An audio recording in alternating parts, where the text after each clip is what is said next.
When he was in his 20s and starting out in the finance industry, Ray Dalio made a big mistake. So big, in fact, that it cost his clients millions. Rather than shying away from the mistake, he took responsibility for it and used it as a learning opportunity. He spent countless hours analyzing what went wrong and how he could prevent it from happening again in the future. Though the nature of the mistake remains a secret, the lessons learned from it certainly aren't. From that experience, he developed his unique philosophy of radical transparency and painful honesty, which he has since implemented at Bridgewater. The firm is known for its culture of transparency, where employees are encouraged to challenge each other and openly discuss their mistakes in order to learn and improve. This is the story of how he created that firm and paved the way for investors. Raymond Dalio is an American billionaire investor and hedge fund manager.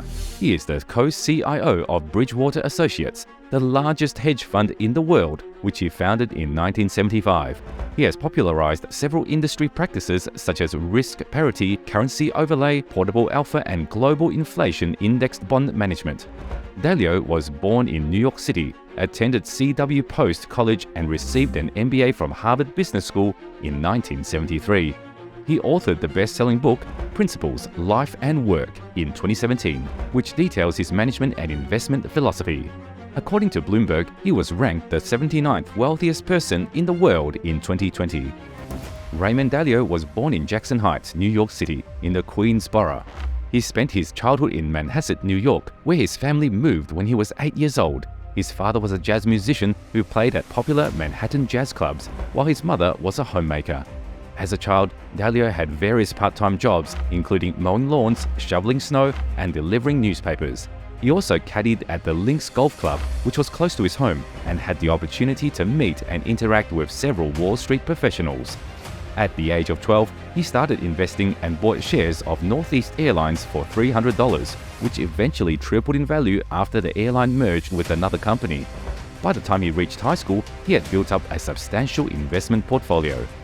During his high school years, Dalio was an average student who found traditional education unengaging and lacked practical applications. This made it difficult for him to find a college to attend.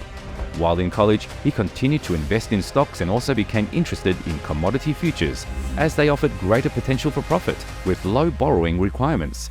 He went on to pursue a bachelor's degree in finance from Long Island University and later received an MBA from Harvard Business School in 1973.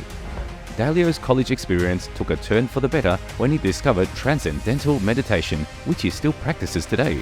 His stress management technique, along with his newfound interest in learning, helped him achieve academic excellence and led to his acceptance into Harvard Business School. After completing his undergraduate degree at C.W. Post College, Dalio had a summer break and took a job as a clerk in the New York Stock Exchange. During his time there, he witnessed the decision made by President Nixon to take the United States off the gold standard, causing inflation and causing stock prices on the exchange to rise by an average of 33% the next day. These events led to the Great Inflation of the 1970s, which was a result of the easy money policy and the lack of fiscal discipline. The following summer, after his first year at Harvard Business School, Dalio and his friends established a company that eventually became Bridgewater Associates. Initially, the company aimed to trade commodities, but their lack of experience resulted in limited success. Although the original Bridgewater venture was not successful, Dalio later used the name to launch the world's largest hedge fund. Dalio's experience in trading commodities later proved to be valuable, as high interest rates were used to curb inflation and caused the stock market to fall. This led investors on Wall Street to turn to commodities, which tend to be more resilient and perform well during times of inflation. After completing his education at Harvard, Dalio got married and started a family. He relocated to Wilton, Connecticut, where he lived and carried out his trading activities from a converted barn. During this time, he worked on the floor of the New York Stock Exchange and traded in commodity futures. He later served as the Director of Commodities at Dominic & Dominic LLC before taking on a role as a futures trader and broker at the securities firm Shearson Hayden Stone, which was run by Sandy Wheel. In his role, Dalio advised farmers and producers on how to reduce their risk through futures trading. However, he grew disillusioned with the strict hierarchical structure of the firm, which reminded him of his childhood school years. He longed for the more free-spirited atmosphere he experienced during his college days. Despite his reservations, he found unique ways to release stress, such as hiring a stripper to perform for a crowd at a convention. But his wild behavior came to a head on New Year's Eve in 1974, after a night of drinking with colleagues, including his boss, led to a physical altercation and eventually termination from Shearson Hayden Stone. Despite the incident that led to his departure from Shearson Hayden Stone, many of Dalio's clients still placed their trust in him and continued to let him manage their finances. With these funds, he began to build the foundation of his asset management company. In 1975, he established Bridgewater Associates in his two-bedroom apartment in New York City. Initially, Bridgewater functioned as a wealth advisory firm serving a number of corporate clients, many of which he had acquired while working at Shearson Hayden Stone. He primarily provided advice on currencies and interest rates. The firm also published a paid research report called Daily Observations, which analyzed global market trends. A major turning point for the firm came when McDonald's became a client, leading to a period of rapid growth and the acquisition of larger clients such as the World Bank and Eastman Kodak pension funds. In 1981, the firm opened an office in Westport, Connecticut, where Ray and his wife wanted to raise their family.